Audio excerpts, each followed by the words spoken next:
কি নাম আপনার? অজগর, আজগর।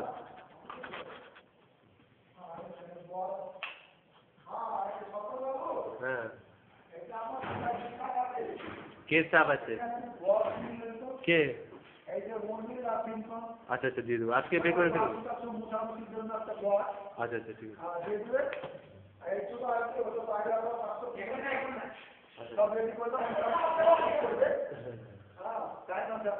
ঠিক আছে।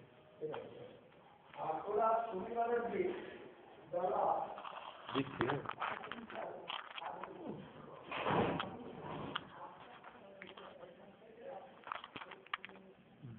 ডালকোলেক্স দুটো দিয়ে দিন। এই যে ডালকোলেক্স ট্যাবলেটটা, ওটা রাত্রেবেলা একটা খেয়ে নেবেন। হ্যাঁ, রাত্রেবেলা একটা খেয়ে নেবেন। আর দিচ্ছি, আর দিচ্ছি।